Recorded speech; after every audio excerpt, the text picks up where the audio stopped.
मोदी सबसे पहले सागर में चुनावी जनसभा की हुंकार भरेंगे। इसके बाद पीएम बैतूल में बीजेपी उम्मीदवार दुर्गा दास उइके के समर्थन में जनसभा को संबोधित करने वाले हैं। शाम को पीएम मोदी राजधानी भोपाल पहुंचेंगे और यहां पर बीजेपी उम्मीदवार आलोक शर्मा के समर्थन में हुजूर विधानसभा क्षेत्र में रोड शो करने वाले हैं। आपको बताएं, इन तीनों जगहों पर तीसरे चरण में मतदान होना है। मध्य प्रदेश के अलावा पीएम मोदी की छत्तीसगढ़ के अंबिकापुर में भी आज ही जनसभा होनी है। तो बड़ी खबर आपको बता रहे हैं, मध्य प्रदेश के दौरे पर प्रधानमंत्री नरेंद्र मोदी आज 3 जगहों पर पहुंचकर आज वो बीजेपी प्रत्याशियों के लिए वोट मांगते हुए दिखाई देंगे। सबसे पहले सागर पहुंचने वाले हैं पीएम मोदी, उसके बाद वो बैतूल जाएंगे और सबसे आखिर में पहुंचेंगे राजधानी भोपाल, जहां पर बीजेपी उम्मीदवार आलोक शर्मा के समर्थन में हुजूर विधानसभा क्षेत्र में प्रधानमंत्री का रोड शो होना है। तीसरे चरण में मध्य प्रदेश की इन तीनों ही सीटों के ऊपर चुनाव होना है और आज बीजेपी प्रत्याशियों के लिए यहां पर जनसभा करते, रोड शो करते, वोट मांगते दिखाई देने वाले प्रधानमंत्री नरेंद्र मोदी। इसके अलावा छत्तीसगढ़ भी जाएंगे वो और यहां के अंबिकापुर में उनकी जनसभा होनी है।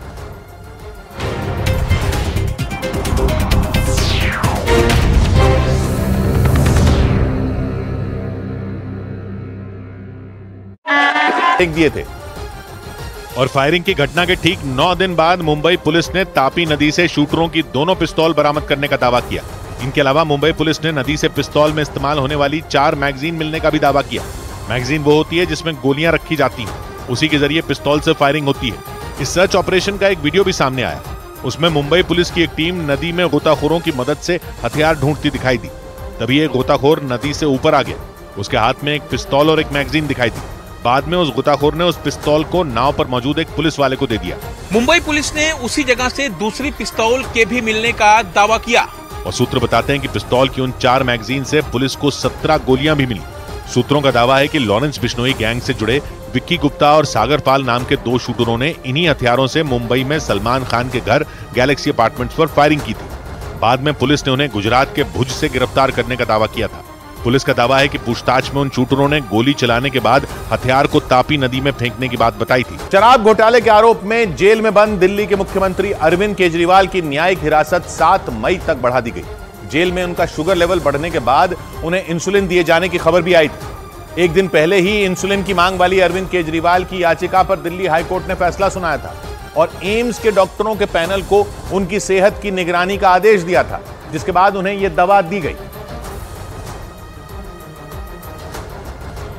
एम्स के डॉक्टर की सलाह पर दी गई, क्योंकि एक दिन पहले एम्स के डॉक्टर ने सलाह दी थी कि अगर बहुत जरूरी हो तो केजरीवाल को इंसुलिन दे दी जाए। इसके बाद खबर आई कि केजरीवाल को 2 यूनिट इंसुलिन दे दी गई क्योंकि उनका शुगर लेवल 217 हो गया था।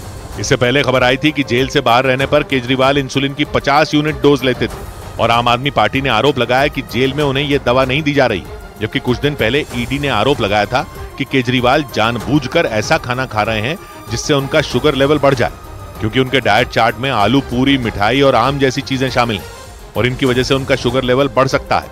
ईडी ने दलील दी थी कि वो ऐसा इसलिए कर रहे हैं क्योंकि सेहत का हवाला देकर जमानत पा सकें।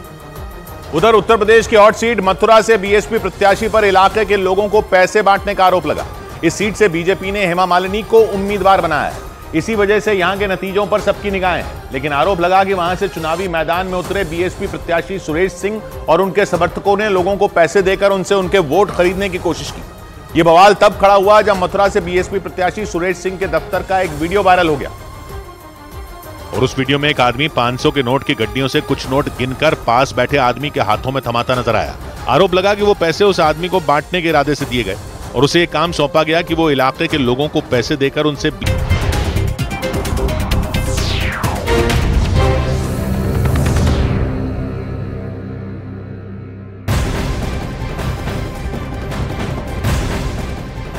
पश्चिम बंगाल में रामनवमी पर हुई हिंसा के बाद कलकत्ता हाईकोर्ट ने राज्य सरकार को कड़ी फटकार लगाई है। सुनवाई के दौरान हाईकोर्ट ने कहा कि जहां 8 घंटे शांति से त्योहार नहीं मनाया जा सकता, वहां मतदान करने की कोई जरूरत नहीं है। इसके साथ ही ये भी कहा चुनाव आयोग से कि दरखास्त करेंगे वो बरहामपुर लोकसभा सीट का मतदान आगे बढ़ा दे। रामनवमी पर हुई हिंसा की जांच एनआईए से कराए जाने के लिए एक याचिका दायर की गई थी, जिसके ऊपर कलकत्ता हाईकोर्ट की टिप्पणी सामने आई है। साथ ही राज्य सरकार से रिपोर्ट तलब भी की गई है।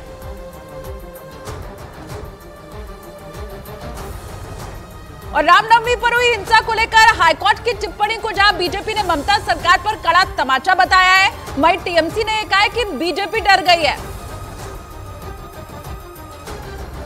कलकत्ता हाईकोर्ट में खुले कोर्ट में न्यायमूर्ति को ये टिप्पणी करनी पड़ी कि बहरामपुर में जो घटना हुआ, जहां की केवल 8 घंटा के लिए भी एक वर्ग को अपना पूजा मनाने नहीं दिया गया, तो ये बहरामपुर शायद चुनाव के लिए तैयार नहीं है। ये जो न्यायमूर्ति का जो ये टिप्पणी कोर्ट में हुआ, ये पश्चिम बंगाल के जो राजनीतिक प्रशासन और जो नौकरशाह प्रशासन है, उनके मुंह पे सीधा सीधा तमाचा है। बीजेपी डर गया है क्योंकि दिल्ली में 200 नहीं पार करेगा, तो बंगाल में वो डबल डिजिट क्रॉस नहीं करेंगे, वो 9 से 10 नहीं होगा, जो भी होगा बिलो 9 से कम रहेगा। इसीलिए ऐसा स्टेटमेंट वो कर रहे हैं। वो कंफ्यूज करना चाहता है पब्लिक को, लेकिन बंगाल का पब्लिक कॉन्फिडेंट है।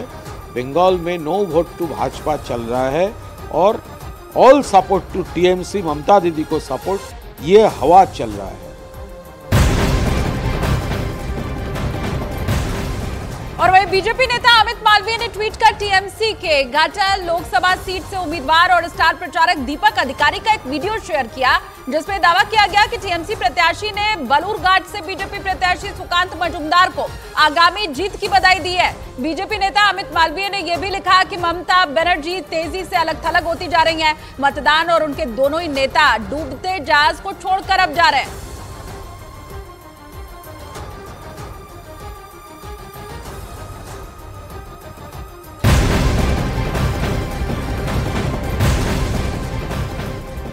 उधर महाराष्ट्र के अकोला की रैली में गृहमंत्री अमित शाह ने कांग्रेस के ऊपर जमकर निशाना साधा। ये कहा कि कांग्रेस झूठ फैला रही है। ये कह रही है कि बीजेपी को अगर 400 सीटें मिली तो आरक्षण खत्म हो जाएगा।